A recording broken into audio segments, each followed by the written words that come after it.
cette 9e journée des rencontres du développement durable, co-organisée par l'Institut Open Diplomatie avec Centrale Supélec, portait sur le thème très géopolitique de la transition énergétique. Très géopolitique parce que, à l'échelle de l'Union européenne, se confrontent deux visions du monde, de notre mix énergétique, plus ou moins décarboné, plus ou moins renouvelable.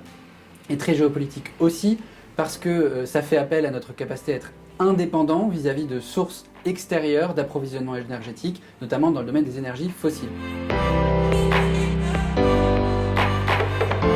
Notre but au Shift Project, qui est un groupe de réflexion sur la transition énergétique, c'est de tâcher de documenter la manière dont on peut réussir la sortie des énergies fossiles. Et la conclusion à laquelle on arrive, c'est qu'on ne se tirera pas de cette histoire sans réinstituer une planification, c'est-à-dire une capacité de la démocratie à reprendre en main son destin sur les grands systèmes techniques qui sont en train de nous faire dériver vers les récifs.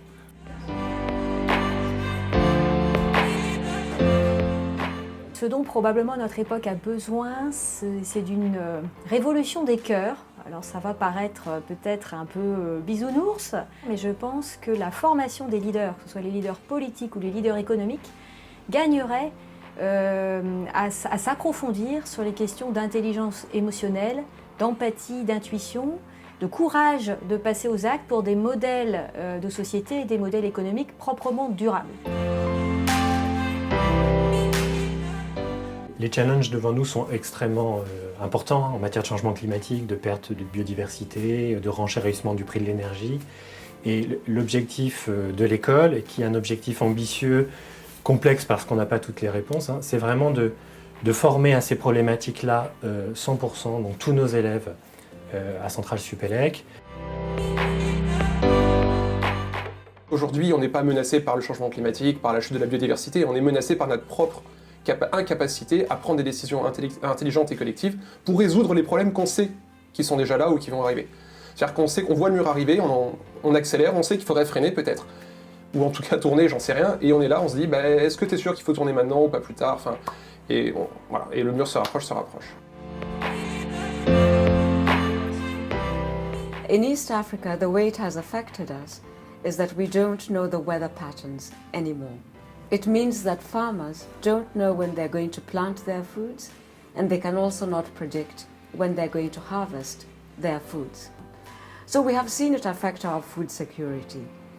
We have tried to invest in climate-smart agriculture. So we're investing in greenhouses, because at least greenhouses and using modern practices allows the farmers to be able to protect and conserve their crops.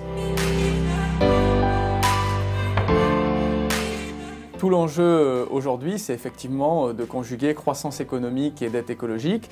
L'empreinte carbone de nos pays est plus importante encore que les émissions de gaz à effet de serre. On doit prendre conscience qu'on a délocalisé des productions dans d'autres pays.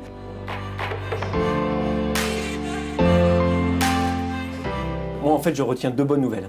La première bonne nouvelle, c'est que l'Europe est très engagée, elle a des ambitions très fortes sur le changement climatique et elle met en place un certain nombre de législations pour accélérer la baisse des émissions de carbone. La deuxième bonne nouvelle, et chez EDF, on veut y contribuer très fortement, c'est notre raison d'être, c'est qu'on a des solutions techniques pour ça.